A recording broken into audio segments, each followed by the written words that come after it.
Tony Blair వచ్చినా, bill gates వచ్చినా, విదేశీ పర్యాటకులు ఎవరు వచ్చినా ఆనాటి ముఖ్యమంత్రులు వాళ్ళను పాలమూరు జిల్లాకు తీసుకొచ్చేటోళ్ళు.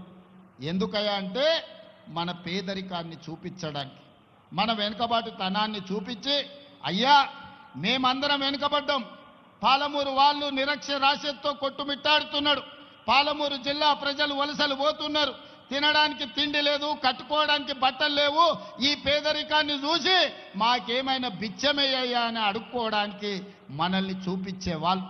ఇది ఎంత బాధాకరమైన విషయమో ఒక్కసారి ఆలోచన చెయ్యండి.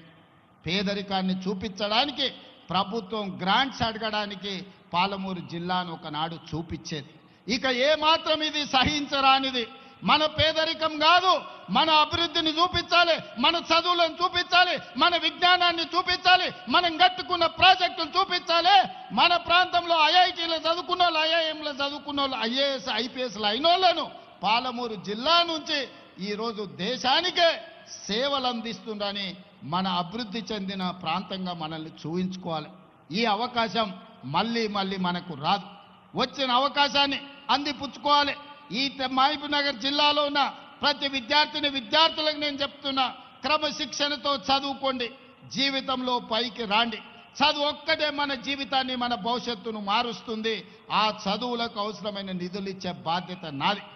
పేదరికం పోవాలంటే పసిడి పంటలు పండాలి, రైతుల కళ్ళల్లో ఆనందం ఉండాలి. పసిడి పంటలు పండాలన్నా, పేదరికం పోవాలన్నా ప్రాజెక్టులను పూర్తి చేసుకోవాలి. అందుకే ఈనాడు పాలమూరు రంగారెడ్డి ఎత్తిపోతల పథకాన్ని, ఈనాడు ఎస్ఎల్బిసి పథకాన్ని, ఈనాడు మక్తల్ నారాయణపేట కొడంగల్ ఎత్తిపోతల పథకాన్ని, లేకపోతే జూరాలలో పెండింగ్ ఉన్న పనులను అన్నిటినీ పూర్తి చేయడానికి, ఆర్డిఎస్ ప్రాజెక్టును పూర్తి చేయడానికి, ఆ పెండింగ్ పనులను అన్నిటిని కూడా పూర్తి చేసే బాధ్యత ఈ ప్రభుత్వం తీసుకుంటుంది. నా సూచన ఒక్కటే, మా సహచర ఎమ్మెల్యేలకు ఎక్కడెక్కడైతే భూసేకరణ ఉందో, ఎక్కడెక్కడైతే R&R ప్యాకేజీలు పెండింగ్ ఉన్నాయో, మొట్టమొదట నష్ట పరిహారం వాళ్లకు ఇప్పించండి. నిన్న నేను ఆదిలాబాదులో చనాక కొరాట, అదే విధంగా మిగతా ప్రాజెక్టులను సదర్మాట్ బ్యారేజ్ను నేను ప్రారంభిస్తే మేము సిద్ధం చేసినాం. రేవంత్ రెడ్డి వచ్చి ఫోటోలు దిగుతున్నాడని ఒక మారీచుడు మాట్లాడి, నేను మొన్న చెప్పిన పురాణాలలో మీకు తెలుసు, శుక్రాచార్యుడు రాక్షసులకు గురువు, ఆయన ప్రియమైన శిష్యులు మారీచుడు, సుబాహుడు. ఎక్కడ దేవతలు యజ్ఞాలు చేసినా, ఎక్కడ దేవతలు యాగాలు చేసినా, ఎక్కడ లోక కళ్యాణం కోసం వాళ్ళు యజ్ఞం చేసినప్పుడు వాటిని భగ్నం చేయడానికి శుక్రాచార్యుడు మారీచుణ్ణి, సుబాహుల్ని పంపించేటోడు. ఏ మాత్రం లోక కళ్యాణం జరగొద్దు, అక్కడ యజ్ఞాలు యాగాలను భగ్నం చేయండి అని. ఇవాళ కూడా ఒక శుక్రాచార్యుడు ప్రతిపక్ష నాయకుడిగా ఉన్నాడు, శాసనసభకు రమ్మంటే రాడు, శుక్రాచార్యుడు వై ఫామ్ హౌస్లు ఉంటాడు. మారీచుని, సుబాహుల్ని బామ్మార్దుల ముసుగుల్లో అసెంబ్లీకి పంపించి ప్రాజెక్టులను అడ్డుకోమని ఈరోజు కుట్రలు కుతంత్రాలు చేస్తున్నాడు. కానీ మారీచుడు మాయలేడి రూపంలో వస్తే రాముడు బాణానికి ఏమైందో మీకు తెలుసు కదా. ఇలాంటి శుక్రాచార్యులను, మారీచులను, సుబాహులను వధించగలిగిన శక్తి, రాక్షసులను కట్టి పడేసే బలము పాలమూరు బిడ్డకు ఉంది. మాకు వ్యూహము తెలుసు, ఎత్తుగడ తెలుసు, దెబ్బకు దెబ్బ తీయడం కూడా తెలుసు. ఆనాడు చెల్లిందేమో పెద్దలు జైపాల్ రెడ్డి గారు, జానారెడ్డి గారు ఉన్నప్పుడు. ఈనాడు అది చెల్లదు. మాకు తెలుసు ఎవరు ఎట్లొస్తారో, ఏ రూపంలో వస్తారో, ఏ మారు వేషంలో వచ్చినా, మాయలేడి రూపంలో వచ్చినా పాలమూరు జిల్లాలు ప్రజలు గుర్తుపడతారు, కర్రు కాల్చి వాత పెడతారు. మీరు ఎలాంటి ఆశలు పెట్టుకోకండి. ఇవాళ ఆయన చెప్తుండు, మేము గొప్పలు చేసినామని, మేము అభివృద్ధి చేసినామని, మేము పరిశ్రమలు తెచ్చినామని, మేము ఉద్యోగాలు ఇచ్చినామని, మేము ప్రాజెక్టులు కట్టినామని, భూములకు నీళ్లు ఇచ్చినామని. నేను ఒక్కటే మాట్లాడగదలుచుకున్నా, 10 ఏళ్ళు 20 లక్షల కోట్లు మీ చేతులకు వచ్చినాయి. అవి ఎక్కడికి పోయినవో లెక్క చెప్పలే. ప్రాజెక్టులు కట్టుంటే మీరు కట్టిన కాళేశ్వరం 3 ఏళ్లలోనే కూలేశ్వరం అయిపోయింది. 1,00,000 కోట్లు ఖర్చు పెట్టిన ప్రాజెక్టు అక్కడున్నది. పాలమూరు పూర్తి కాలే, ఎస్ఎల్బిసి పూర్తి కాలే, డిండి పూర్తి కాలే, కల్వకుర్తి ఎత్తిపోతలు పూర్తి కాలే, భీమా నెట్టంపాడు కోయిల్ సాగర్ పూర్తి కాలే, మక్తల్ నారాయణపేట కొడంగల్ పూర్తి కాలే. ఇక మీరు కట్టిన సాగునీటి ప్రాజెక్టులు ఎక్కడున్నాయని నేను అడుగుతున్నా. ఇంతకుముందే అరుణమ్మ గారు చెప్పిండ్రు, గురుకులాల పేరు మీద పేద విద్యార్థులకు పాఠశాలలు ఇచ్చిండు. ఉండడానికి గూడు లేదు, కనీసం స్నానాలు చేయడానికి బాత్రూంలు లేవు. ఆడపిల్లలు మగపిల్లలు ఎక్కడికి పోవాలని అరుణమ్మ అడిగాను. మరి 20 లక్షల కోట్ల రూపాయలు ఈ విద్యార్థుల కోసం ఖర్చు పెట్టినుంటే 20,000 కోట్ల రూపాయలు ఈ 10 ఏళ్లలో సంవత్సరానికి 2,000 కోట్ల రూపాయలు ఖర్చు పెట్టుంటే ఈ పేద విద్యార్థులకు కార్పొరేట్ కళాశాలలతో పోటీపడి ఈ రోజు మొత్తం అభివృద్ధి జరిగి ఉండేది కదా. ఎందుకు రాలేదు, ఎక్కడికి పోయినాయి ఆ నిధులని నేను అడుగుతున్నా. ఇదే కాదు, డబుల్ బెడ్రూమ్లు ఇస్తా అన్నాడు, దళితులకు 3 ఎకరాల భూమి ఇస్తా అన్నాడు. నేను ఈడు వచ్చిన వాళ్ళందరిని అడుగుతున్నా, మా అక్కల్ని ముఖ్యంగా, అక్క ఎవరికైనా డబుల్ బెడ్రూమ్ ఇల్లు వచ్చిందా? 10 ఏళ్లలో సంవత్సరానికి 2 లక్షల ఇల్లు కట్టుంటే కూడా 10 ఏళ్లలో పేదోళ్ళకి 20 లక్షల ఇల్లు వచ్చుండేది. ఆనాడు ప్రభుత్వంలో అరుణమ్మ దామోదర్ గారు, వీళ్ళందరూ జూపల్లి గారు మంత్రులు 10 ఏళ్లలో 25 లక్షల ఇందిరమ్మ ఇండ్లు మంజూరు చేశారు. అందుకే ఎన్నికలప్పుడు నేను సవాలు విసిరిన, డబుల్ బెడ్రూమ్ ఇండ్ల గురించి మాట్లాడితే ఏ ఊర్లో ఇందిరమ్మ ఇండ్లు ఉన్నాయో గా ఊర్లో నేను ఓట్లు అడుగుతా. ఏ ఊర్లో నువ్వు డబుల్ బెడ్రూమ్ ఇల్లు కట్టువో ఆ ఊర్లో నువ్వు ఓట్లు అడుగు. ఏ ఎమ్మెల్యేకైనా నీ పార్టీలో డిపాజిట్ వస్తే నేను ముక్కు నేలకు రాస్తానే ఆ ఎల్ల చెప్పిన. ఇవాళ మొదటి సంవత్సరమే 4.5 లక్షల డబుల్ బెడ్రూమ్ ఇండ్లు మంజూరు చేసి ప్రతి అసెంబ్లీలో 3,500 ఇందిరమ్మ ఇల్లు ఇచ్చి 5 లక్షల రూపాయలు ఇందిరమ్మ ఇల్లు కట్టుకోవడానికి ఉచితంగా ఇచ్చినాం. ఇవాళ పేదోళ్ళ కళ్ళల్లో ప్రతి గ్రామంలో ఇందిరమ్మ ఇండ్ల పనులు నడుస్తున్నాయి. మీడియా మిత్రులారా, మీరు ఏ గ్రామమైనా చూడండి, 10 ఇండ్లో 20 ఇండ్లో 30 ఇండ్లో పేదోళ్ళ ఇందిరమ్మ ఇల్లు. నియోజకవర్గానికి 3,500 ఇండ్లు, 4.5 లక్షలు 100 నియోజకవర్గాల్లో ఇచ్చినాం. 22,500 కోట్ల రూపాయలు పేదోళ్లకు మంజూరు చేసి ఇవాళ ఇందిరమ్మ ఇండ్లు కట్టిస్తున్న ప్రభుత్వం మాది 2 ఏళ్లలోనే. ఇదే కాదు, ఆనాడు రేషన్ షాప్ కాడ దొడ్డు బియ్యం ఇస్తే బర్లకు దాన పెట్టనిక కూడా ఉండేది కాదు. 11 రూపాయలు మా అక్కల ఆన్నే అమ్మొచ్చేది. ఒకవేళ ఇంటికి తెస్తే బర్లకు దాన పెట్టేది. అంతేనా అక్క? మా అక్క నవ్వుతుంది, నిజమే అని. అవునా? కానీ మీ తమ్ముడు తెలంగాణ ముఖ్యమంత్రి అయిన తర్వాత ఇవాళ 3,16,00,000 మంది తెలంగాణ బిడ్డలకు ప్రతి మనిషికి 6 కిలోలు ప్రతి నెల సన్న బియ్యం ఇస్తున్నాం కదా. సన్న బియ్యంతో వండి మనం తినుడే కాదు, సంటి పిల్లలకి ఇవాళ బుక్కెడు బువ్వ మా అక్కలు పెడతలేరా? మా అక్కల్ని అడగండి. ఇవాళ మీడియా మిత్రులకు చెప్తున్నా, ఏ ఆడబిడ్డనైనా పలకరించండి. ఈనాడు సన్న బియ్యం వాళ్ళ ఇంటికి వస్తున్నాయా లేదా, దాంతోనే వాళ్ళు వంట వండుకుంటురా లేదా? ఆ ఎల్లా సన్న బియ్యం 60 రూపాయల కేజీ ఉండే, మేము ఇయ్యడం మొదలు పెట్టినాక ఇవాళ మార్కెట్లో 45 రూపాయలకే వచ్చినాయి సన్న బియ్యం బజార్లో కొనుక్కోవాలంటే. ఇదే కాదు, ఆ ఎల్ల బతుకమ్మ చీరలు అన్నాడు, మీ బతుకులు బాగుపడతాయన్నాడు. చీరలు ఇయ్యంగానే మా అక్కలు తీసుకొచ్చి జొన్నసేన్ల కాడ పిట్టలకు అడ్డం కట్టేది బెదిరింపుల కోసం. ఎన్నడన్నా మా అక్కలు ఆ చీర కట్టుకున్నారా? మా ఆడబిడ్డలు ఈయనే ఉన్నారు, మీరు ఇంటర్వ్యూ చేయండి వరుస పెట్టి. మొన్న మేము ఇచ్చినాం ఇందిరమ్మ చీర. ఆడబిడ్డకు చీర పెట్టుడంటే సారె పెట్టినట్టని మీ సోదరుడిగా నేను 65 లక్షల ఆడబిడ్డలకు తెలంగాణ గ్రామీణ ప్రాంతంలో 65 లక్షల ఇందిరమ్మ చీరల పంపిణీ చేసిన, ఇంటింటికి చీర పంపించిన. పట్టణాలలో 35 లక్షలు మళ్ళీ పంచబోతున్నాయి. ఎందుకంటే పరిశ్రమలు తయారు చేసి ఇవ్వలేదు. 1 కోటి మంది ఆడబిడ్డలకు ఇందిరమ్మ చీరలు సారె పేరు మీద ఈ రోజు నేను పంపించిన. చాలా మంది కెమెరాలలో కనిపిస్తున్నారు ఇందిరమ్మ చీరలు కట్టుకొని ఈ సభకు మా ఆడబిడ్డలు వచ్చింది.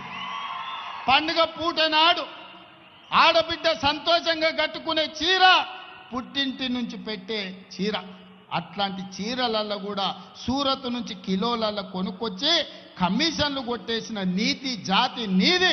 ఆడబిడ్డల చీరలు కూడా వదలని జాతి నీది దోసుకున్నావు నువ్వు. మా గురించి ఆ మాట్లాడే భూమి ఉన్నోళ్ళకు ఉచిత కరెంటు ఆనాడు వైఎస్ రాజశేఖర రెడ్డి గారు మొదలుపెట్టిండ్రు. పేదలు పట్టణాలలోనే పోయినప్పుడు భూమి ఉన్నోళ్ళకు ఉచిత కరెంట్ ఉంది, కానీ మా ఇంటి బిల్లు ఎవరు కడతారు నాయనా అని అడిగారు. అందుకే ఈరోజు 52 లక్షల పేదల కుటుంబాలకు 200 యూనిట్లు ఇళ్లల్లా ఉచిత కరెంటు బిల్లు లేకుండా చేసి మా ఆడబిడ్డలు ఫ్యాన్ వేసుకున్నా, టీవీ పెట్టుకున్నా, ఫ్రిడ్జ్ పెట్టుకున్నా ఈరోజు ప్రతి ఇంటికి 52 లక్షల మందికి 200 యూనిట్లు ఉచిత కరెంటు ఇస్తలేమా? మా రిపోర్టర్లు సోదరులకు కూడా కొందరికన్నా ఈ పథకం అందుబాటులోకి వచ్చే ఉంటుంది. ఎందుకంటే చాలామంది అందులో తిరుపతి చేయెత్తుతూనే ఉన్నాడు, ఆయనకు వస్తున్నట్టే ఉంది చూస్తుంటే. ఎందుకంటే చాలామంది రిపోర్టర్లు కూడా పేదోళ్ళు ఉన్నారు, 200 యూనిట్లు ఉచితంగా ఇచ్చినాం. ఇట్లా చెప్పుకుంటూ పోతే ఆడబిడ్డలకు మహిళా సంఘాల నాడు పెడితే మహిళా సంఘాలను నిర్వీర్యం చేసి స్వయం సహాయక సంఘాలకు రూపాయి ఉట్టకుట్ట చేసింది. కానీ 2 ఏళ్లల్లా 27,000 కోట్ల రూపాయలు సున్నా మిత్తితోని ఆడబిడ్డలకు ఇస్తే ఇవాళ ఆడబిడ్డల చేతుల నగదు ఆడుతుంది. నగదే కాదు, ఆడబిడ్డల ఆర్టీసీలో నేను ఇవాళ మా అక్కల్ని అడుగుతున్నా, ఈ 2 ఏళ్లల్లా ఎక్కడికైనా బస్సు ప్రయాణం చేస్తే ఎవరన్నా చిల్లి గవ్వనన్న మిమ్మల్ని అడిగినరా అక్క మీరు చెప్పండి. 2 ఏళ్ల నుంచి అద్భుతంగా ఆడబిడ్డలకు ఆర్టీసీ బస్సులో ఉచిత ప్రయాణం ఇచ్చి మీరు ఆత్మ గౌరవంతో అమ్మగారి ఇంటికి పోయేటట్టు అమ్మోరిని దర్శించుకోవాలన్నా, జోగులాంబ తల్లిని దర్శించుకోవాలన్నా, మన్నెంకొండ వెంకటేశ్వర్ల స్వామిని దర్శించుకోవాలన్నా ఇవాళ మీకు ఉచిత బస్సు ప్రయాణం ఇయ్యలేదా? ఎవరన్నా ఒక్క రూపాయి అడిగినరా? ఎవడన్నా అడిగితే నా ఫోటో జేబులో పెట్టుకొని చూపిరిగో ఈయన దగ్గర పోయి తెచ్చుకోపోయి కిరాయి పైసలు. ఎవరన్నా ఆడబిడ్డల్ని బస్సు కిరాయి పైసలు అడిగితే వాళ్ళు ఉద్యోగం ఆన్నే ఊడగొడతా. ఇవాళ ఆర్టీసీ బస్సులో ఉచిత ప్రయాణమే కాదు, ఆడబిడ్డలకు 1000 బస్సులు కొనిచ్చి ఆర్టీసీకే కిరాయికి పెట్టి ఇవాళ 1000 బస్సుల యజమానులను ఆడబిడ్డల్ని చేసినాం. నారాయణపేటలో పెట్రోల్ బంకు నడుపుతామంటే మహిళా సంఘాలకు ఈరోజు ల్యాండ్ ఇచ్చి పెట్రోల్ బంకులు నడుపుకునేది ప్రతి జిల్లాల ఆడబిడ్డలకి ఇవాళ పెట్రోల్ బంకులు నడపడానికి ఈరోజు మనం అవకాశం ఇచ్చినాం.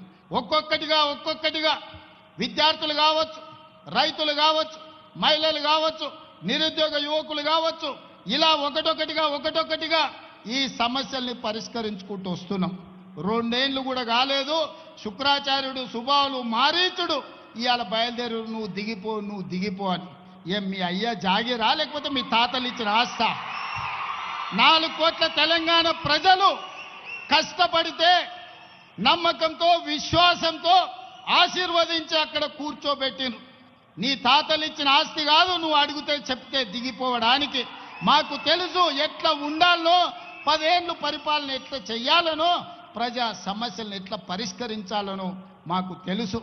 మా జిల్లా అంటే నీకు చిన్న చూపు ఉండొచ్చు, ఎందుకంటే ఎక్కడి నుంచో వలస వస్తే కడుపులో పెట్టుకొని చూసుకొని భుజాల మీద మోసి పార్లమెంటుకు నిన్ను పంపిస్తే, పాలమూరులో ఊరు లేకపోయినా పార్లమెంటులో నోరెత్తకపోయినా మేము నిన్ను చిన్న మాట పల్లెత్తు మాట అనలేదు. కాబట్టి పాలమూరు వాళ్ళంటే నీకు చిన్న చూపు ఉండొచ్చు, కానీ అది మా మంచితనం, మా చేతగాని తనం కాదు. మాకు తెలుసు ఒకవేళ మా చేతగాని తనం అనే ఎవడైనా మమ్మల్ని చిన్న చూపు చూస్తే మా పాలమూరు పౌరుషం ఏందో కర్రు గాల్చి ఎక్కడ వాత పెట్టాలనో మాకందరికీ తెలుసు. అందుకే ఇవాళ ఒక్క మాట సూటిగా ఈ వేదిక మీద నుంచి చెప్పదలుచుకున్నా, నువ్వు పడావు పెట్టిన ప్రాజెక్టులు, నువ్వు బడికి నిధులు ఇవ్వకపోవడాన్ని ఇవాళ సమస్యల్ని పరిష్కరించి ముందుకు వెళ్తున్నాం. నచ్చితే వచ్చి ఆశీర్వదించు, నచ్చకపోతే నీ ఫామ్ హౌస్లో నువ్వు విశ్రాంతి తీసుకో, అంతే తప్ప మారు వేషాలలో మారీచులను పంపితే ఇక్కడ చూస్తూ ఊరుకునేవాడు ఎవడు లేడు. అందుకే మిత్రులారా, ప్రతి 2-3 నెలలకు వస్తూనే ఉంటా. మా ఎమ్మెల్యేలందరికీ, మా ఎంపీలందరికీ కూడా ఇంతకుముందే పెద్దల అరుణమ్మ గారు చెప్పినారు, ఎన్నికలప్పుడు నా ఓటమికి మా అందరూ ప్రయత్నం చేసిండ్రని. నేనేం దాపరికం లేదు, నేను నిలబడితే కూడా అన్ని మీటింగులు చేయను, అంతకంటే ఎక్కువ మీటింగులు మహబూబ్నగర్ ఎంపీ కోసం వంశీచంద్రెడ్డిని గెలిపించడం కోసం తిరిగిన. ఒకవేళ నేనే నిలబడితే 4 మీటింగులు చేస్తోని, కానీ వంశీచంద్రెడ్డిని గెలిపించాలి, మా అరుణమ్మను ఓడగొట్టాలని 14 మీటింగులు పెట్టిన మహబూబ్నగర్ పార్లమెంట్లో. కానీ ప్రజలు వారిని ఆశీర్వదించారు, గెలిపించారు. ఎన్నికలు అయిపోయినాయి. ఎన్నికల తర్వాత రాజకీయాలు లేవు, కుట్రలు కుతంత్రాలు లేవు. ఈ దేశానికి ప్రధానమంత్రి నరేంద్ర మోడీ, మహబూబ్ నగర్ కు పార్లమెంట్ సభ్యులు డీకే అరుణమ్మ, తెలంగాణ రాష్ట్ర ప్రభుత్వంలో మేమున్నాం, కేంద్ర ప్రభుత్వంలో వాళ్ళు ఉన్నారు. ఇచ్చి పుచ్చుకునే ధోరణితో సమస్యల పరిష్కారం కోసం, సమస్యల్ని పరిష్కరించి పాలమూరు అభివృద్ధి కోసం కలిసిమెలిసి ముందుకు వెళ్తాం తప్ప ఈనాడు మేము చిల్లర రాజకీయాల కోసం లేకపోతే ఈ ప్రాంత అభివృద్ధిని అడ్డుకునే సమస్యనే లేదు. అందుకే మిత్రులారా, ఇది గిట్టని వాళ్ళు కొంతమంది ఉంటారు, అంటుంటారు రేవంత్ రెడ్డి వైపు పదే పదే మోడీని కలుస్తారని. కలవకపోతే ఏం చేస్తామే? అనుమతులు రావాలి, నిధులు తేవాలి అంటే ఇచ్చే వాళ్ళని కలవాలనా లేదా? ఇవాళ మీరు ఇందిరమ్మ ఇల్లు కావాలంటే స్థానిక ఎమ్మెల్యేని కలుస్తలేరా? మీ వార్డులో పని ఉంటే వార్డు మెంబర్ను, సర్పంచ్ను కలుస్తలేరా? ఈరోజు గ్రామంలో ఏదైనా అభివృద్ధి జరగాలంటే సర్పంచ్ ఎంత కీలకమో, ఈ దేశంలో ఏ రాష్ట్రమైన అభివృద్ధి జరగాలంటే ప్రధానమంత్రి గారు కూడా అంతే కీలకం. దేశ ప్రధానమంత్రిగా వారిని గౌరవిస్తాం. మన రాష్ట్రానికి రావాల్సిన నిధులు, అనుమతులను తెచ్చుకుంటాం.